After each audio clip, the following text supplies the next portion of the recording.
Assalamu alaikum warahmatullahi wabarakatuh. How are you all, children? Hope you are doing good.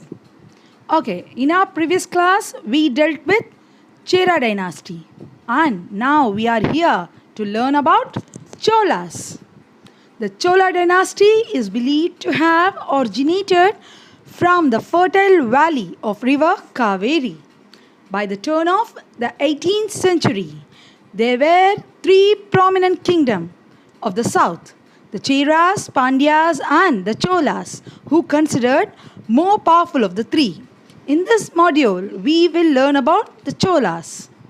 The Cholas ruled from the 9th century to the 13th century and secured a firm hold on many areas in Tamil Nadu, Andhra Pradesh and Karnataka. They spread Indian culture in foreign lands and constructed grand temples and encouraged Tamil literature. Sangam literature states that Karikala Chola was the founder of this dynasty. Vijayalaya Chola made Tanjavur as his capital and revived the kingdom. King Rajaraja I was an able administrator. He expanded his kingdom and strengthened its foundations. The Cheras, Gangas and Pandyas were overpowered by him. He built a strong naval force and captured Sri Lanka and began overseas trade. He built Brihadishwara temple. He greatly influenced the politics, economy and culture of Sri Lanka, Malaysia and Singapore. The Chola Empire became weak during the rule of Rajendra Chola III, and the Pandyas easily overpowered them.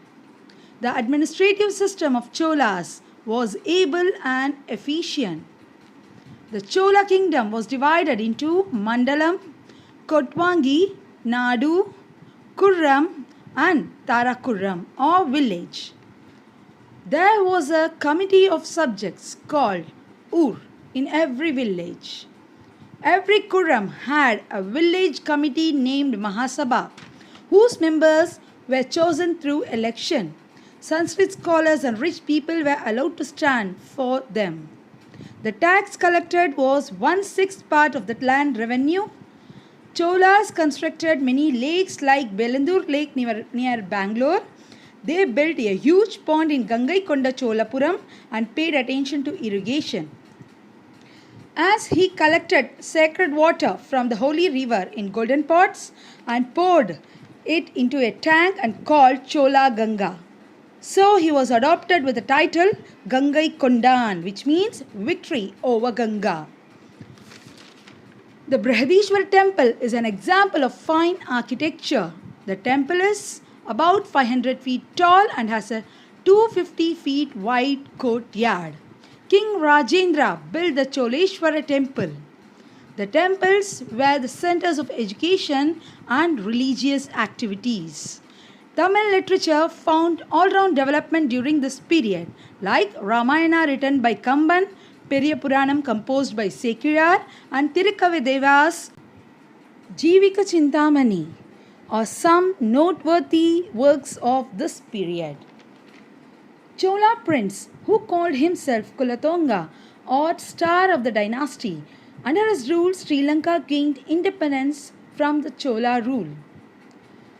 His reign was of peace and prosperity.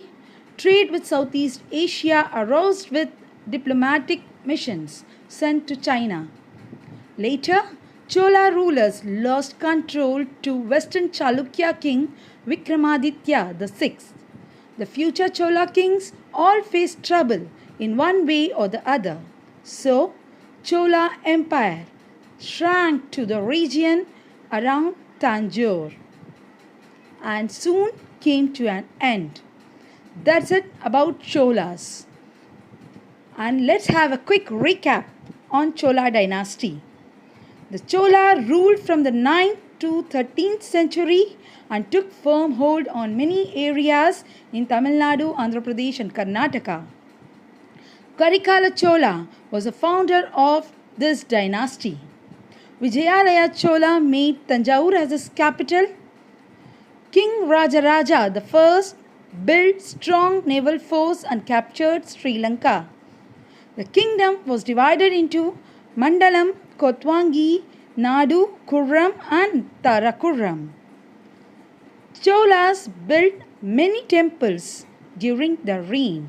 And before ending, it's my humble request to all my dear children, please don't continue to use your mobile phones even after your classes, since they are hazardous to your health. And be safe. Thank you. Jazakallahu khaira. Assalamu alaikum warahmatullahi wabarakatuh.